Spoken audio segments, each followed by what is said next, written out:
The Hindustan Times reported day before yesterday of a surge in cases of influenza H1N1 in Delhi. They state that from a figure of 229 cases seen last year in August, we have about 1,400 cases now of confirmed influenza cases. Now, this does sound dramatic, but the fact is that the population of Delhi is almost 23 million, and if you add Noida, Gurgaon and Ghaziabad, we have a population of 35 million, so therefore a figure of 1,500 or 1,400 is not really very substantial.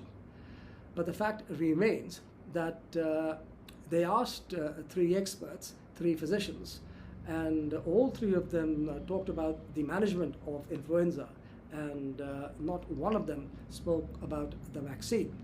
This is very interesting because the date of the story in the Hindustan Times is interesting to me, because it's been only less than 10 days when the FDA approved of a new RNA influenza vaccine.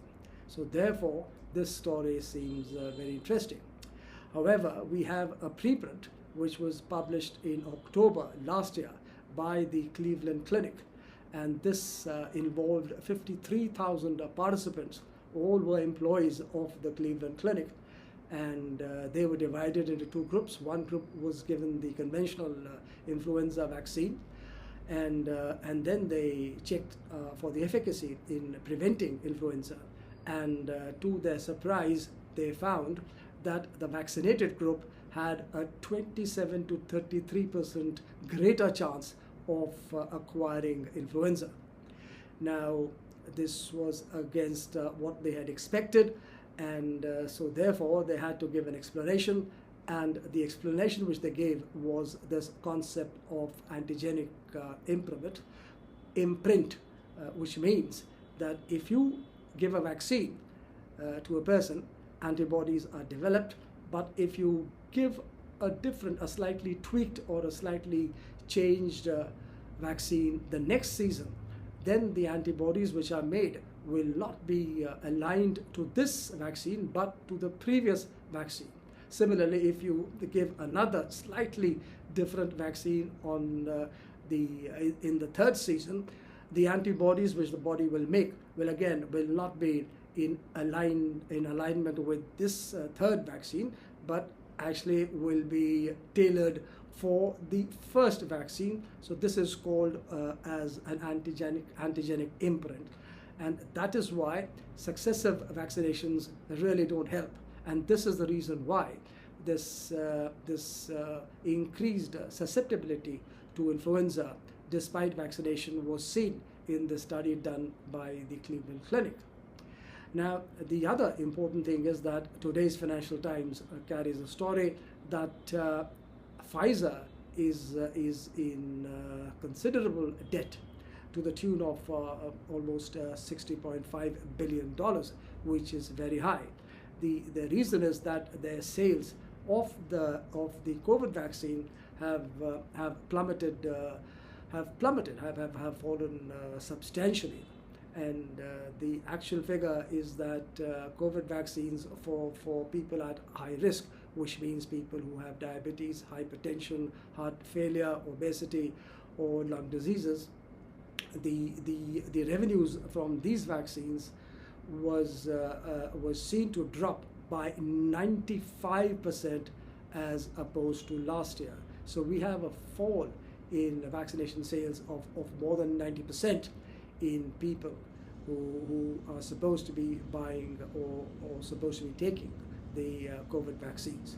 Now, which brings me to the important point that if the sales of Pfizer keep falling, then what will they do next? They will quite likely their next move will be to make a pitch for their influenza vaccine, especially because the Moderna influenza vaccine has been approved.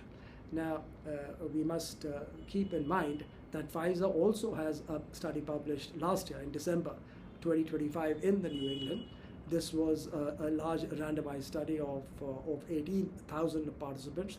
Half were given the Pfizer RNA vaccine and half were given the conventional trivalent, quadrivalent vaccine for influenza.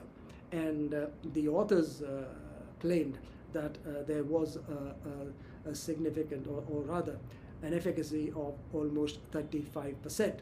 But again, the study is is quite flawed, not deeply flawed, but definitely is quite flawed, because once again we don't have a control group which is given a placebo. The follow-up of the study is only for 6 months, and above all, there were very serious side effects. 16 people actually died in this study, 7 in the RNA vaccine made by Pfizer, and 9 in the conventional vaccine, which was given to the participants. So 16 deaths is a very high figure, and the authors say that these deaths were not caused by the vaccines. But the fact still remains that somehow the vaccines are leading, or could be related or associated with deaths. And also the authors mentioned that 2 people died in the group that was given the conventional vaccine. So the take-home message is that it is vital for the average citizen anywhere in the world, particularly in India, that one must look at situations after doing some research, after critical thinking. There is no point, in fact, it is counterproductive in creating a cult personality. We don't need any demigods any longer. Looking up to false gods, looking up to straw men, or looking up to cult figures will always boomerang, will always create problems, and we are seeing enough of them in our country.